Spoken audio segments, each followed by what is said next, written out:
So basically, Right Riches for You right now, as I'm doing the classes, it's to give people the energy of what it is to be wealthy and have riches and have that be normal. Have that be a normal part of your lifestyle. So what do you have to do? What do you have to be different? So one of the things, Chutisa, so what is wealth to you? Well, wealth, most people think that it's about money and it's about having assets, having capital, and having all these things. But wealth in itself is about having more of everything in your lives. It's about having a exuberant of expression of life and abundance in all things. And it's about ability to create different possibility and to be the change in the world. And that's wealth. It's no point having money if you can't be the different and you can't create different possibilities in the world. So wealth is about having more of everything in your life. So would you say it would be also about having more ease and confidence and not so much worry about money? Everything. When I mean everything, I mean everything. Having expansive and fun relationship, having fun in your life. I think that's probably summarized what you said, ease and joy. Like Access mantra, is joy and glory, is wealth to me. All of life come to us with ease, joy, and glory. That is true wealth. It sure is. It sure is. Wow. And so if that's true wealth, then what's the difference? So what is riches? Riches is all about getting more money, having more money. And how often do you see people who have a lot of money are not ease, joy, and glory? A lot. So if you just purely have money and always worrying about not having enough, always worrying about when you're not going to have more money, and the whole target is just seeking and getting more money, there's not much joy and fun in it.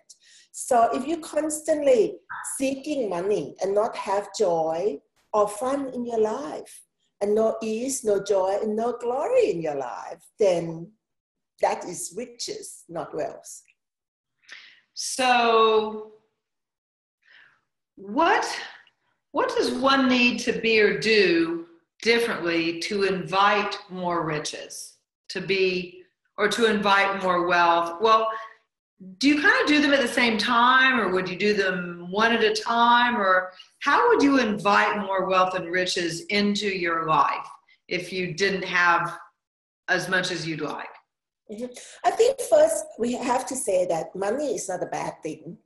To really decide to have money is not bad. So when we say riches versus wealth, we don't really have a judgment about it's bad to be rich, because money can create a lot of possibilities for all of us. It's how we use the money. That's the key, ingredient of create wealth. And your question again is how can we create?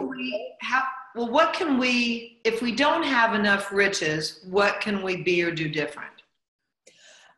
First for me, and this is my own personal experience, is that when I start function from the space of possibilities instead of space of lack and space of scarcity, that is the key thing that the key ingredient for me personally is to know that I can generate and create anything in my life.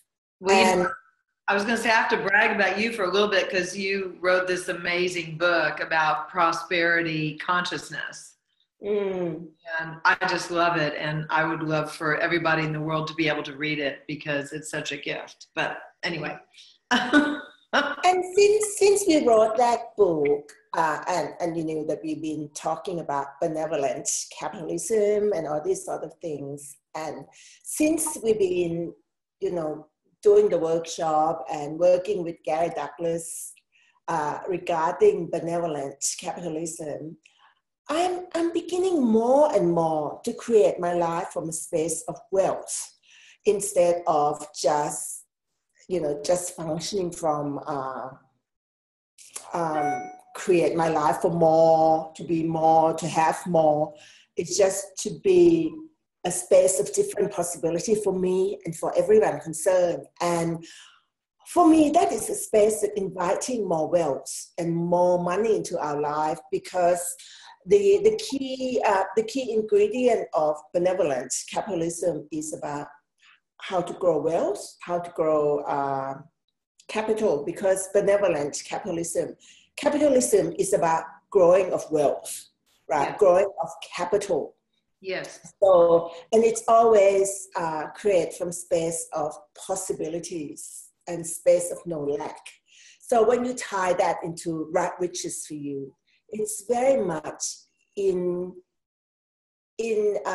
harmony with the same energy that if we all function from a space of possibilities and no lack, then we can create and generate everything. So when you bring in growing of your capital, which means all your asset, growing your money, growing your wealth, then if you function from that space of possibilities, then you have different energy to when you function from lack and you have to compete and you have to fight people to get things. We'll be able to ask different questions and be from different space. So I think I forgot what your question now. What is the first two? Is the space of possibilities, and to be in the question all the time about what else is possible. What contribution can I be? What contribution can I be to me, to my family, and most important is to the world. If you always include the world into the computation of how we create our riches and our wealth, all of life will come to us with ease, joy, and glory. And so, Chutisa, if you were going to give someone advice who's looking to increase their wealth, increase their riches, what would you suggest to them? Well, some people think that you could just sit there and ask the universe and things will come to them, but they still need to do something, right? I mean, if you want to create more money and if you want to have more wealth, first you need to look at, in this contextual reality, how to make this reality work for you. Because unless you're able to have wealthy, family who will give you money sooner or later, you might want to work out what else you can be and do different to create, more wealth and to increase the capital for yourself. So work out what it is fun for you, what it is that you would like to create, what is it that you would like to generate in your life that will create more wealth for you. For me, I love share trading. I love, doing property development and all those sort of things. It's fun for me.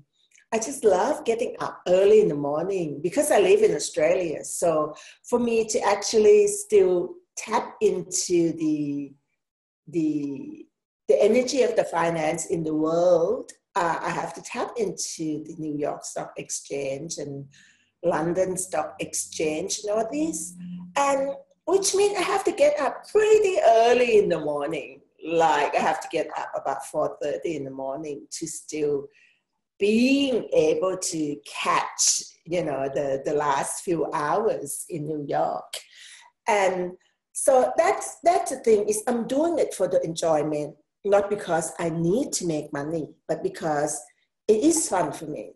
So if it's not fun for you, you wouldn't be able to wake up at 4:30 in the morning to actually look at all these things, right? So my advice is to find something that is really fun for you and that expand your life, and not just because you're going to make a lot of money.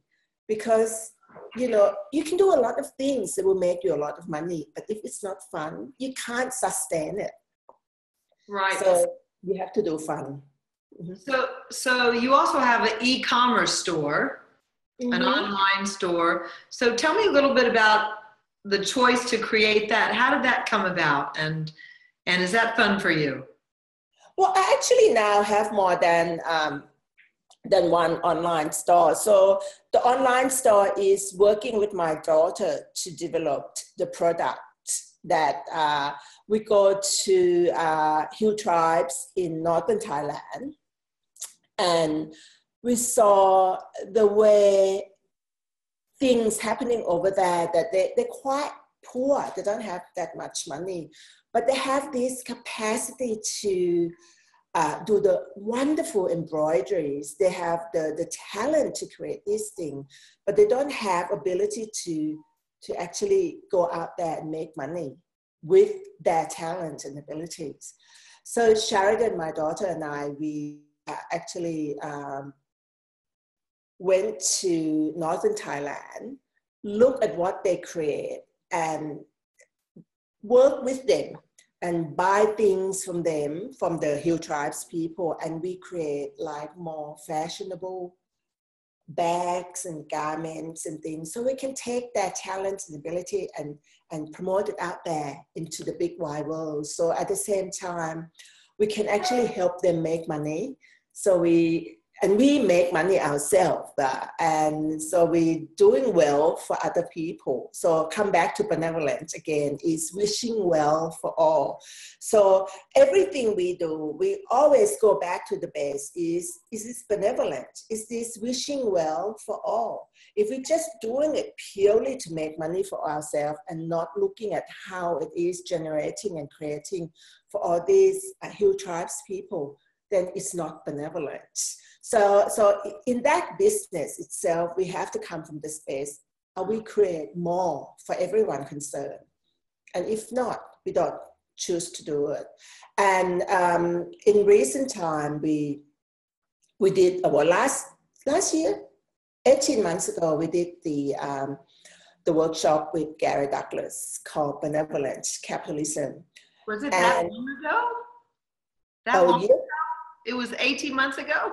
It must be, 16 or 18 months ago, a long time ago, right? Wow. And we realized that benevolence, capitalism, people keep thinking that it's all about corporations and big businesses and about business and making money. And so I realized that I need to use myself and Steve's our life, how create our life as the way to show people that it's not about major corporation. It's not about blaming the horrible capitalism, which are major things of doing something wrong. It's about every one of us can be and do something different to change the world, to make a world a better place. And our mantra for benevolence capitalism at the moment is the better world start with you and me.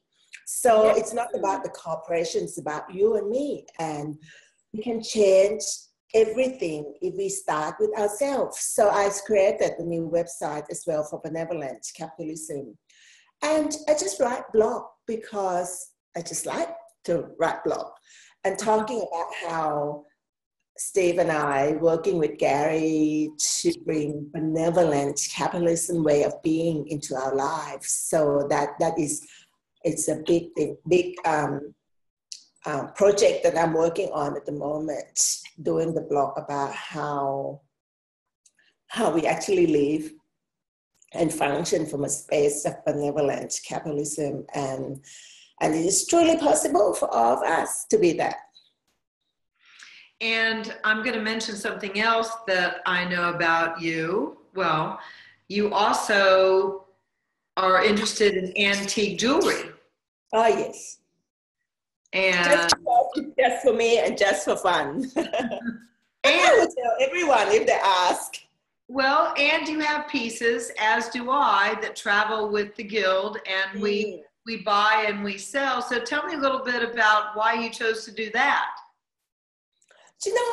It's happened, again, coming back to talking to Gary Douglas about his interest in antique and, asking him all these questions and attending all the classes. And you always see so much joy and fun he has about antique. And I mean, I was not that interested in antique at the beginning.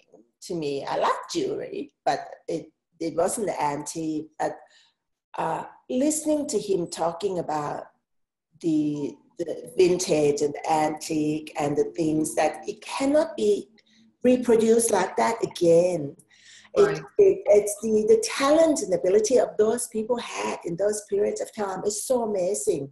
So that's when I started, became really interested in it, looking at silver, looking at gold, looking at jewelry. And because we travel a lot, and so we choose to use every single spare moment we have, going to visit the antique stores all over the world and picking up all kinds of wonderful things. And that in itself is a way to generate wealth and generate money from the space of love and enjoyment. We really love it. We really love going to all these places anywhere in the world and find wonderful stuff. And, even when we take all these things to the guild and make money from it, but at the same time, we bring stuff that no one else actually able to find, because we have a potential and opportunity to travel to spaces and places that no one else actually able to do of that. So we just share our finding, and if it's good for you and you want to buy it, please, that's kind of energy. And just so we may have a lot of first-time listeners to this, everything we've been talking about is in addition to your regular day job. Absolutely. So can you tell me a little bit about? Yeah. So what is your regular day job? But it's not really regular, it's irregular. And can you tie that into what, from I gather, is really important to have several different revenue streams, to create as many revenue streams as possible. This seems to be a theme of creating wealth and riches, many, many forms of revenue streams, and how many can you create? Would you mind talking a little bit about that, and what is your day job? So, how do you create it all?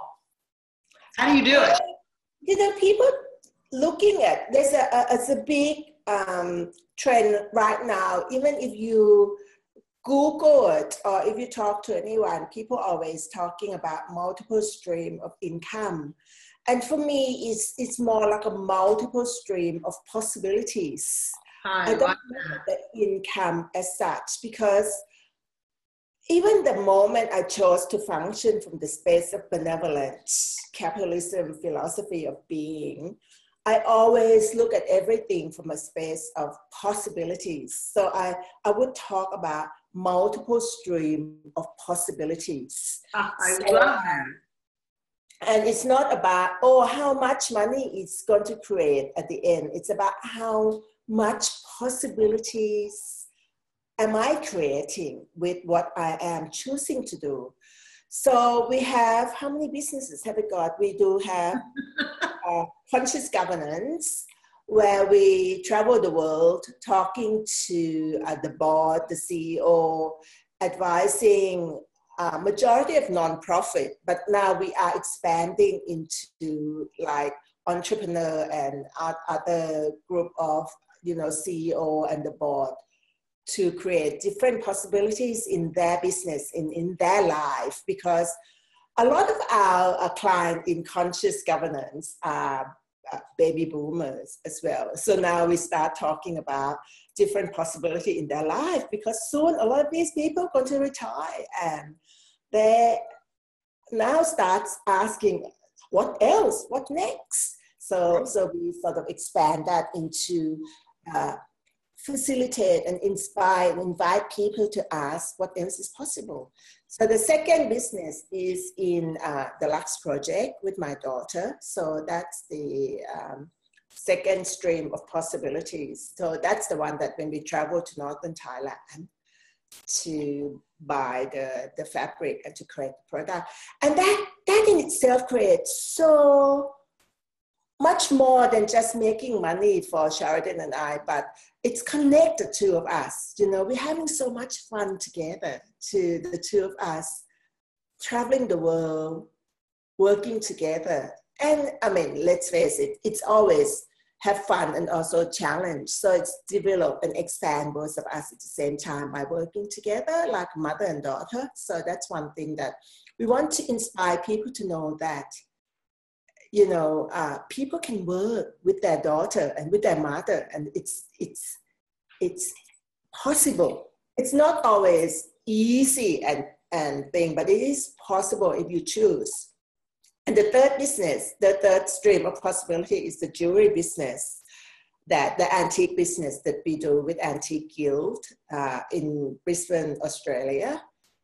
The fourth one is, what is the fourth one? Stocks. Sorry? The stock market. Oh my goodness, I knew the problem. The fourth one is I do trade stock, and I'm in charge of I'm a CFO of our own life and our business. So I'm in charge. That's the fifth one. That's the fifth one. The fourth one is your joy of trading, stock trading, and you make money with that. You keep counting me. So the fifth one is being a CFO and increase our, you know, our wealth and our asset and growth, our capital. And the real estate portfolio. So we can either actually split that up into the sixth one, or we can include that into me as being a CFO. But we're doing a lot of building the real estate portfolio. So is that in the stock market, or is that actually, are you buying and flipping houses? I don't flip houses, but I buy property that buy and hold. Mainly, so create more revenue streams through that, and create possibilities through property. Okay, so where do you buy properties? All over the world, or just in Australia, or what? How do you Australia and US. We're looking to do a lot of USA as well, like you know, multiple family units and buying things. And keep and do and make it just more fun. You know, a lot of things that we do is just for the fun of it. So Chutisa, did you know about this? Were you raised and taught how to buy and sell real estate, or did you actually educate yourself, or how did this come about that you know so much? I educated myself. It's been this education's been for probably 10 years now, that, you know, we travel to UK and get some knowledge about what's happening in Europe and UK, and then we gone to US to learn about US property markets, and we studied the one in Australia as well, because we see our life as global. We don't want to say, oh, everything has to be done in Australia. So we Steve and I just travel everywhere and go to workshop and go to classes and go to talk to all the mentors all over to see, you know, what we can create and generate everywhere, and what contribution can we be to make, you know, when we buy the property, not just purely to build the platform for our wealth, but we always ask what else is possible here. We want to create our portfolio from a space of possibilities as well, not just purely to make money or to flip. So we're not that interested in flipping, so we can just make money here and there. We want to create a property that will be the contribution to people who come and stay in our properties. And so that's number 6 now. Number 7 would be, I have created the new website, a new business to work with the website called Primo Mama. So it's Primo about Mama, what's that? Mama.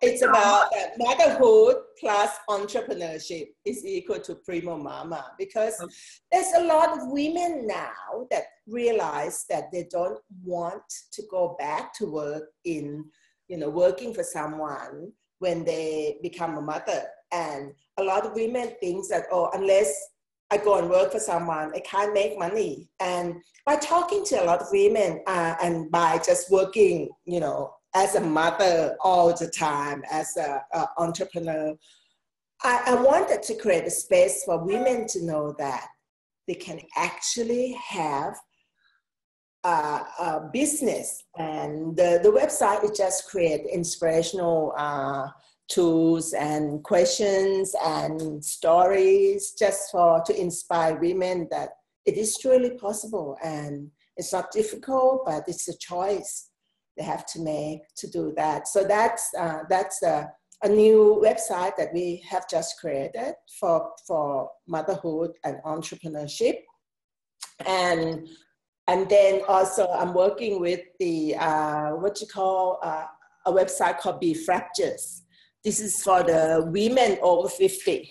So for the Be Fractures is for the women over 50 to be inspired and to realize that it's never too late to create your life, even after you turn 50. So Right. Never too late to create. Never too late to create your life. As you and I know that, right, Carrie? It's never too late.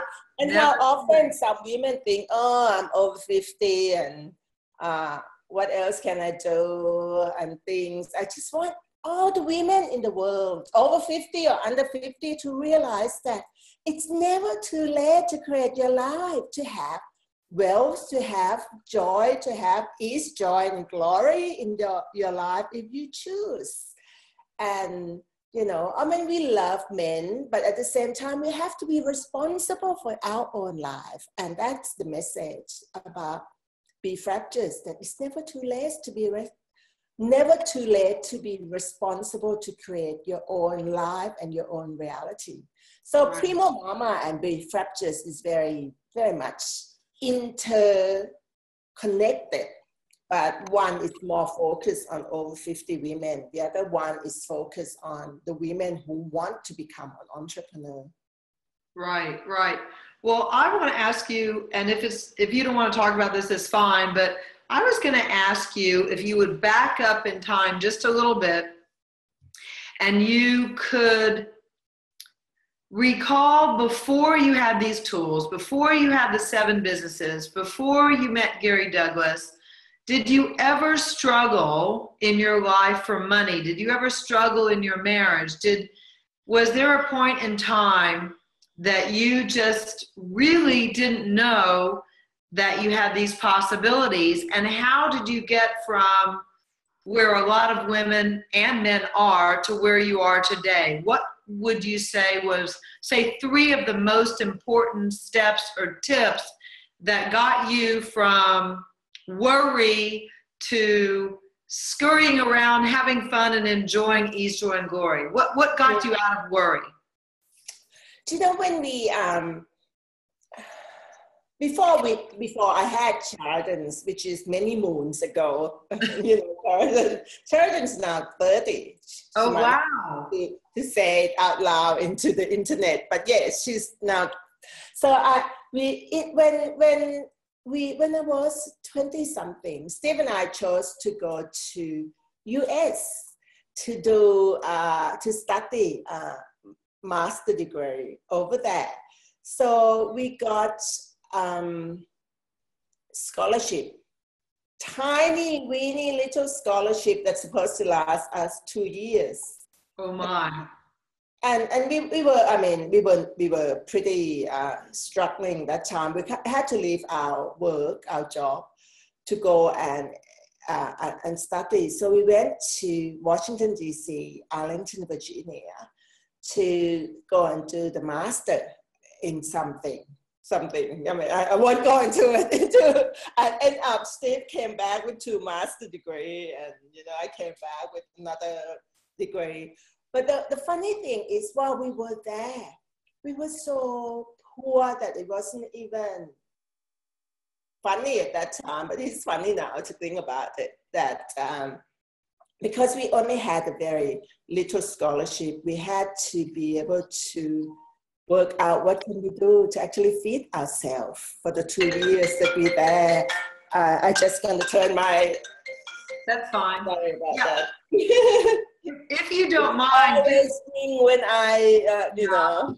If you don't mind, give me a few details so people can really get a picture that you actually did struggle. You actually started where you started. You didn't start with all this, you know, all these companies. You actually struggled. And describe a little bit more how you were struggling. You had a small fund from scholarship to go there with a very small fund, and we knew that we have, you know, how expensive it is to get degree in US.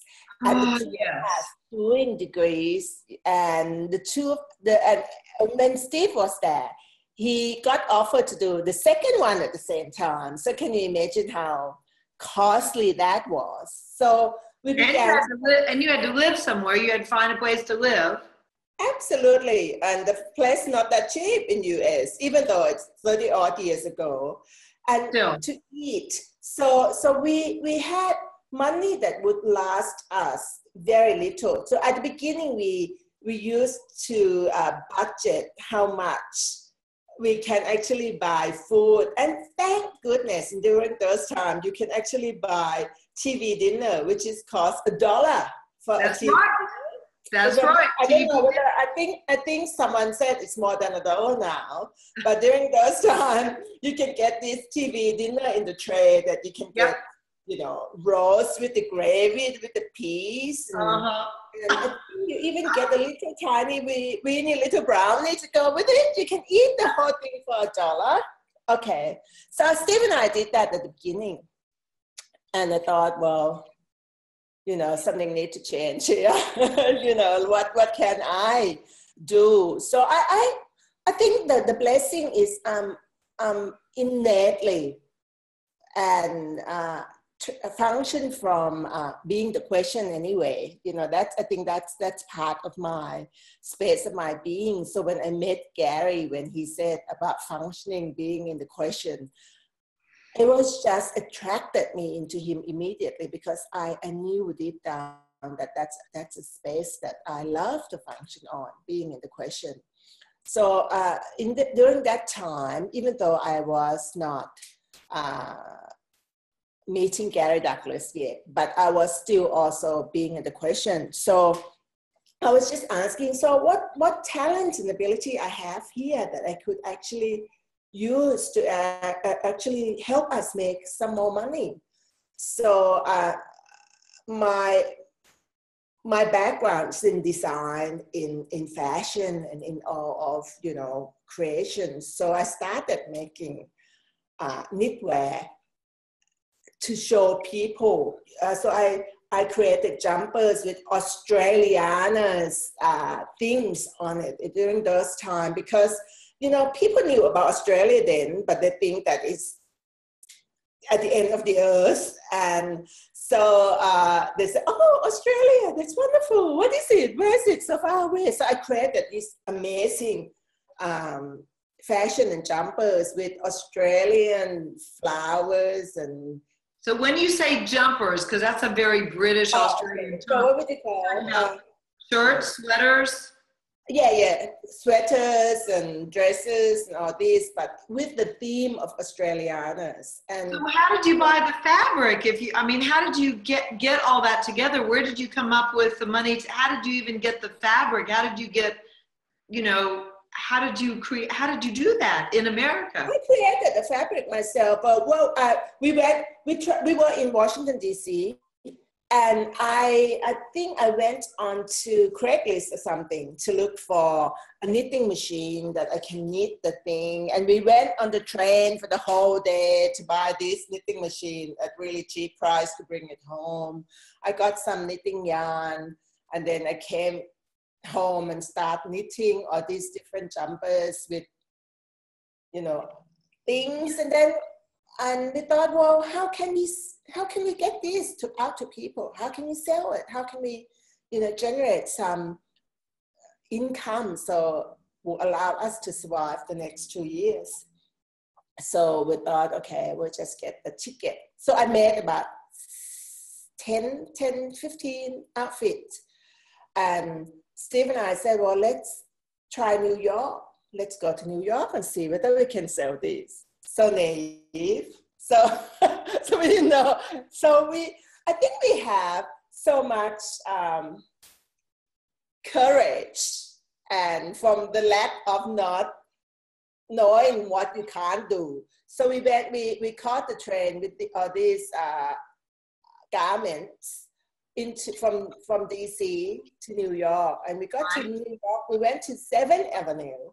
Right, the garment district. Garments, because we knew 7th Avenue is the place to go. Yeah. So we carry all those garments walking around, and we thought, let's approach some of these buying offices and see whether they'd be interested. So, but then I didn't know how big Bergdorf Goodman is, or how big is, all these things. So we went and knocked on the door of Bergdorf to show my garments. We went knocked on the door to see the buyers at Saks Fifth Avenue. So we went everywhere to show the things. And one of the buyers was so kind enough to say, hey, Chutisa and Steve, you normally can't just knock on the door and say, hey, here I am.